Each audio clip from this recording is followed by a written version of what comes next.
Baik, bismillahirrahmanirrahim. Assalamualaikum warahmatullahi wabarakatuh. Innal hamdalillah nahmaduhu wa nasta'inuhu wa nastaghfiruh wa na'udzu billahi min shururi anfusina wa min sayyiati a'malina. May yahdihillahu fala mudhillalah wa may yudlil fala hadiyalah. Asyhadu an la ilaha illallah wa asyhadu anna Muhammadan abduhu wa rasuluh la nabiyya ba'da. Pertama-tama marilah kita panjatkan puja serta syukur kita atas kehadirat Allah Subhanahu wa taala yang mana kita bisa melanjutkan pembelajaran kita pada siang menjelang sore hari ini. Salawat teriring salam tak lupa kita limpah curahkan kepada junjungan Nabi Agung Muhammad sallallahu alaihi wasallam yang telah membawa kita dari zaman jahiliyah, yaitu zaman kebodohan, hingga zaman Islamiyah seperti sekarang ini. Oke, baik. Di sini ada sedikit kata motivasi untuk kalian ya. Jadi, pendidikan bukan cuma pergi ke sekolah dan mendapatkan gelar, tetapi pendidikan juga menyerap ilmu pengetahuan di dalam kehidupan. Jadi, kalian datang ke sekolah bukan hanya mendapatkan gelar semata atau mendapatkan ijazah, tetapi soal memperluas pengetahuan, menyerap ke ilmu kehidupan. Jadi kalian tuh harus bersungguh-sungguh dalam menuntut ilmu, karena Rasulullah Shallallahu Alaihi Wasallam pernah berkata, thalabul ilmi faridatu ala kulli muslim wal muslimatin. Jadi menuntut ilmu itu wajib bagi setiap muslim laki-laki maupun muslim perempuan. Jadi pada hadis tersebut kita bisa menerjemahkan bahwa yang namanya menuntut ilmu itu wajib bagi setiap muslim laki-laki maupun muslim perempuan. Baik, di sini ada gambar ya. Kalian bisa menganalisis atau bisa tahu ya bahwa pembelajaran kita saat ini ingin membahas tentang apa ya gitu. Oke. Jadi pembahasan kita pada hari ini adalah menyembah Allah Subhanahu wa taala sebagai ungkapan rasa syukur. Baik, di sini materi yang akan kita bahas yaitu ada pengertian bersyukur dalam Islam, lalu yang kedua ada surat Al-Luqman ayat 13, lalu yang ketiga ada surat Al-Luqman ayat 14, lalu yang keempat ada hikmah dan manfaat beribadah dan bersyukur kepada Allah Subhanahu wa taala. Oke, di sini ada tujuan pembelajaran ya. Jadi tujuan pembelajaran pada siang hari ini kita akan membahas yang pertama, yaitu meyakini bahwa agama mewajibkan umatnya untuk beribadah dan bersyukur kepada Allah Subhanahu wa taala serta berbuat baik kepada sesama manusia. Lalu yang kedua, berbuat baik kepada sesama manusia sesuai perintah Quran surat Luqman ayat 13 sampai dengan 14. Dan surat Al-Baqarah ayat 83 serta hadis terkait. Lalu yang ketiga, menganalisis dan mengevaluasi makna surat Al-Luqman ayat 13 sampai dengan 14 dan surat Al-Baqarah ayat 83 serta hadis tentang kewajiban beribadah dan bersyukur kepada Allah Subhanahu wa taala dengan berbuat baik kepada sesama manusia. Lalu yang keempat, membaca surat Al-Luqman ayat 13 dan 14 serta Al-Baqarah ayat 83 sesuai dengan makna kaidah tajwid dan makhrajul huruf. Lalu yang kelima, menyajikan keterkaitan antara kewajiban beribadah dan bersyukur kepada Allah Subhanahu wa taala dengan berbuat baik terhadap sesama manusia sesuai Quran surat Al-Luqman ayat 13 sampai dengan 14. Dan surat Al-Baqarah ayat 83. Lalu di sini ada pertanyaan. eh, teman-teman sekalian pasti sudah tidak asing ya dengan bersyukur. Apa sih itu bersyukur ya teman-teman? Jadi kalian bisa menjawabnya ya.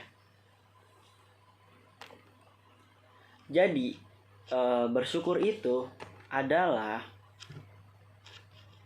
berdasarkan syakarullah atau syakarulillah, yang berarti mensyukuri nikmat Allah. Selain itu, syukur bisa dapat diartikan sebagai perasaan rasa senang, sehingga dalam bahasa Arab syukur yaitu syakaro yaskuru syukron, yang berarti pujian kepada pemberi kebaikan. Maka dari itu dapat diartikan bahwa bersyukur adalah mengungkapkan rasa terima kasih kepada Allah Subhanahu wa taala atas nikmat hidup yang telah diberikan.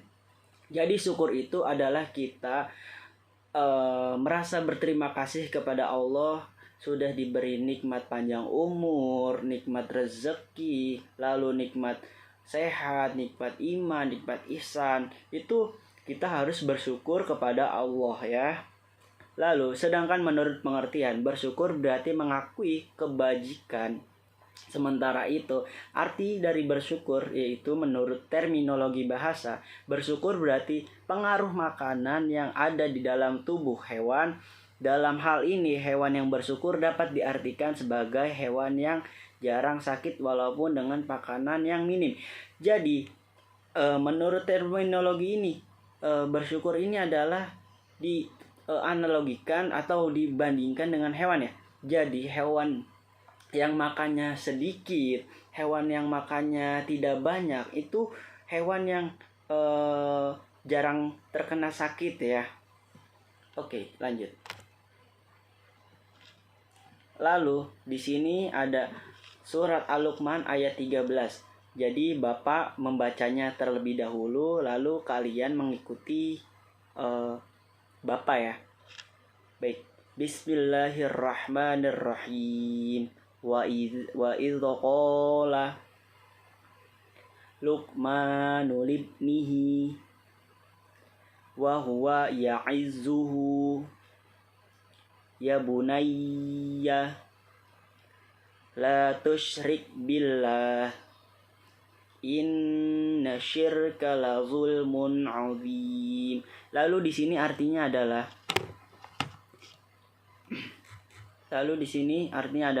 ingatlah ketika Luqman berkata kepada anaknya saat dia menasihati, wahai anakku, janganlah mempersekutukan Allah. Sesungguhnya mempersekutukan Allah itu benar-benar kezoliman yang besar. Jadi pada surat Al-Luqman ayat 13 ini kita tidak boleh yang namanya mempersekutukan Allah. Jadi mempersekutukan Allah benar-benar kezoliman yang besar ya teman-teman sekalian. Apa sih Pak mempersekutukan Allah itu seperti apa halnya? Jadi mempersekutukan Allah itu halnya seperti kita mempercayai adanya kekuatan goib ya, seperti kita mempercayai adanya pohon-pohon yang bisa memberi rizki, terus lalu kita menyembah benda selain Allah. Jadi kita percaya hal-hal yang mistis yang bisa memberi kekayaan. Itu seperti halnya kita kan ada ya mungkin di lingkungan kita yang orang-orang yang memakai peracik makanan atau hal segalanya yang bisa menimbulkan kaya gitu ya. Jadi kayak gitu. Lalu yang selanjutnya yaitu ada surat Al-Luqman ayat 14 seperti tadi ya. Bapak membacanya terlebih dahulu baru kalian mengikuti Bapak ya. Jadi seperti tadi ya. Baik. A'udzu billahi minasyaitonir rajim. Bismillahirrahmanirrahim.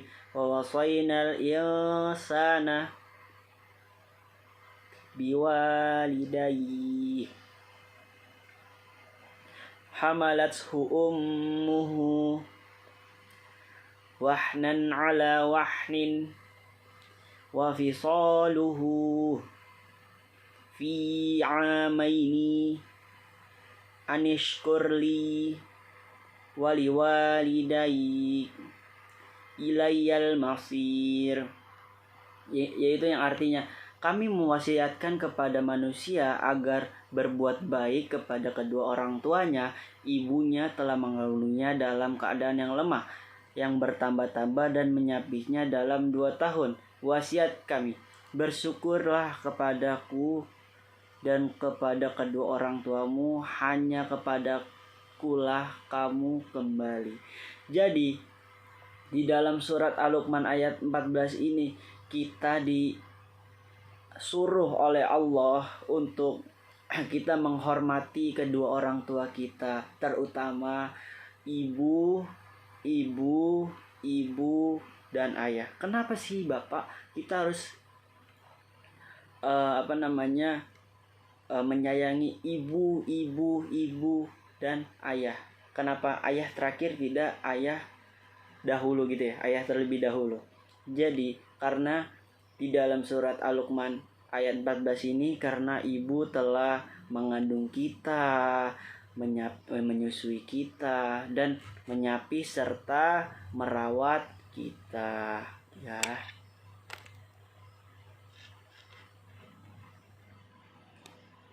Lalu di sini ada surat Al-Baqarah ayat 83. Jadi seperti tadi ya, Bapak membaca terlebih dahulu baru kalian mengikuti Bapak. Oke. A'udzu billahi minasyaitonir rajim. Bismillahirrahmanirrahim.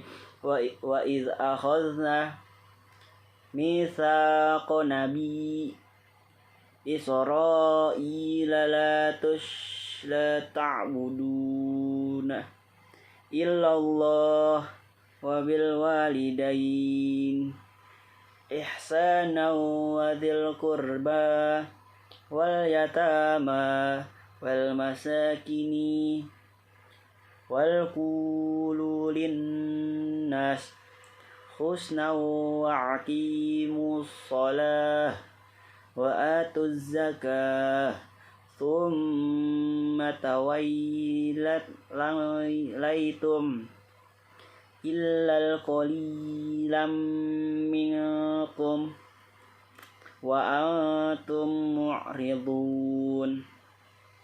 Yang artinya, ingatlah ketika kami mengambil perjanjian di Bani Israel, janganlah kamu menyembah selain Allah Subhanahu wa Ta'ala, dan berbuat baiklah kepada orang tua, kerabat, anak yatim, dan orang-orang miskin. Selain itu, bertutur katalah yang baik kepada manusia, laksanakanlah sholat, tunaikanlah zakat. Akan tetapi kamu berpaling mengingkarinya, kecuali sebagian kecil darimu, dan kamu menjadi pembangkang. Jadi surat Al-Baqarah ayat 83 ini kita bisa mengambil, yaitu kita harus berbuat baik kepada kedua orang tua, lalu kerabat, lalu anak yatim, dan orang miskin. Jadi kita di dalam surat Al-Baqarah ayat 83 ini kita harus berbuat baik kepada beberapa orang-orang ya tadi. Sebenarnya kita harus berbuat baik kepada seluruh serta semuanya, kita harus berbuat baik kepada mereka semua. Dan lalu Allah di sini kita disuruh melaksanakannya, yaitu sholat, tunaikanlah zakat, akan tetapi kamu berpaling mengingkari. Jadi Allah di sini menekankan kita untuk sholat dan membayar zakat ya, membayar zakat. Jadi di sini Allah adalah Tuhan atau Rob yang menyuruh kita untuk kita berbuat baik kepada kedua orang tua, serta kita disuruh untuk membayar zakat serta menunaikan sholat ya. Lalu di sini ada pertanyaannya. Apa hikmah dari manfaat beribadah serta bersyukur kepada Allah? Pasti, nah, ayo teman-teman langsung bisa menjawabnya ya di kolom komentar. Jadi, hikmah dan manfaat beribadah serta bersyukur kepada Allah yang pertama yaitu mendapatkan keberkahan dari rezeki yang kita terima sebagaimana janjinya. Maksudnya janjinya di sini yaitu janji Allah dalam firman-Nya, jika kalian bersyukur niscaya kami akan tambah nikmat baginya, dan jika kamu kufur atau mengingkari nikmatku maka sesungguhnya siksaku yang teramat pedih. Quran surat Ibrahim ayat 7. Jadi di sini Allah menyatakan bahwa kalau misalkan kita sebagai hamba kita bersyukur kepada Allah, maka Allah akan nambah gitu ya nikmat untuk kita. Dan jika kita kufur atau mengingkari Allah, bahwa niscaya siksa Allah teramat pedih. Lalu yang kedua, di sini ada menemukan ketenangan, kedamaian dalam hati, menjalani semua aktivitas sehari-hari karena kerelaannya dalam menyikapi pemberian Allah Subhanahu wa taala. Jadi kita di sini mendapatkan ketenangan batin ya dalam menjalankan hal dalam sehari-hari. Contoh seperti kalian bersekolah gitu ya. Kalian sekolah ini mendapatkan ketenangan batin serta kalian mendapatkan pahala dari apa yang kalian kerjakan karena kalian sedang menuntut ilmu atau kalian sedang berjihad. Kenapa Pak? Kok cuma sekolah berjihad? Karena pada zaman dahulu kalau kita berjihad kita mengangkat pedang ya, atau pada peperangan kita mengangkat senjata. Tetapi pada zaman ini kita hanya dianjurkan untuk belajar untuk masa depan dari kalian masing-masing. Lalu yang ketiga, terhindar dari siksa api neraka karena telah menjadi hamba yang tahu diri dari selain bersyukur atas karunia Allah Subhanahu wa taala sebagaimana yang dijanjikan dalam surat Ibrahim ayat 7 di atas. Nah, jadi poin ketiga ini yaitu kita mengacu pada surat Ibrahim ayat 7 yang menyatakan tadi, jika kita bersyukur kepada Allah Subhanahu wa taala maka nikmat kita ditambah, dan jika kita mengingkarinya ingat niscaya siksa Allah akan amat pedih. Oke.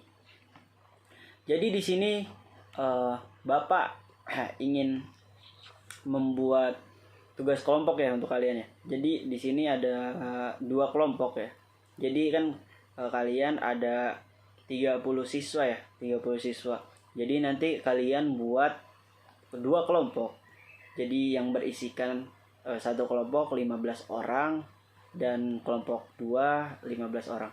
Yaitu di sini ada mendiskusikan serta menganalisis terkait surat Al-Baqarah ayat 83 dan Quran surat Al-Luqman ayat 13 dan 14 mengaitkan dengan beribadah dan bersyukur kepada Allah. Lalu minggu depan Bapak cek ya. Oke. Dari pembelajaran kita pada hari ini mungkin kalian bisa menyimpulkan ya. Kalian bisa menyimpulkan apa saja sih hal-hal yang penting yang kita pelajari pada hari ini. Nah, kalian bisa tulis di kolom komentar ya. Lalu, di sini Bapak sedikit menyimpulkan ya. Dalam Islam, menyembah Allah Subhanahu wa taala adalah suatu tindakan ibadah yang sangat penting. Ibadah ini merupakan ungkapan rasa syukur kepada manusia kepada Allah atas berbagai nikmat dan anugerah yang Dia berikan. Melalui ibadah, manusia mengekspresikan pengakuan bahwa segala yang dimiliki berasal dari Allah dan mereka berusaha untuk menjalani hidup sesuai petunjuknya. Surat Al-Luqman ayat 13 serta 14 yaitu Allah berbicara tentang pentingnya bersyukur kepada Allah. Dalam ayat tersebut Luqman memberi nasihat kepada anaknya, mengajarkan untuk bersyukur kepada Allah. Hal ini menggarisbawahi bahwa sikap bersyukur adalah ajaran yang sangat mendasar dalam agama Islam. Bersyukur kepada Allah berarti mengakui dan menghargai nikmatnya.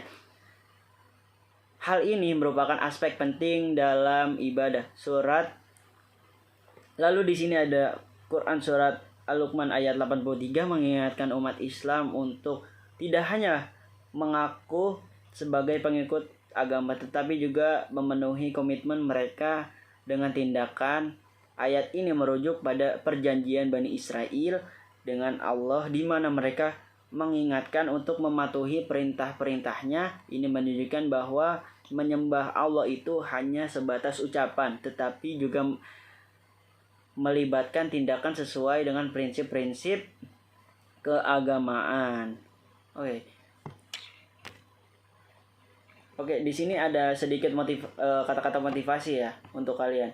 Jadi di sini ada teruslah belajar karena hidup tidak akan memberi kita pelajaran. Jadi buat teman-teman sekalian, jadi kenapa sih kita harus belajar? Kita bisa mengacu pada hadis yang berbunyi yaitu utlubul ilma minal mahdi ila lahdi, yaitu kita belajar dari baru lahir hingga kita dikuburkan di liang lahat, yaitu kita meninggal ya. Kita meninggal. Jadi dari awal kita hidup, dari kecil kita hidup hingga kita di liang lahat, kita harus terus belajar. Mungkin itu saja yang dapat Bapak sampaikan. Apabila ada salah-salah kata dalam pembelajaran kali ini, Bapak dimohonkan pintu maaf yang seluas-luasnya. Akhirul kalam, wabillahi taufiq wal hidayah. Wassalamualaikum warahmatullahi wabarakatuh.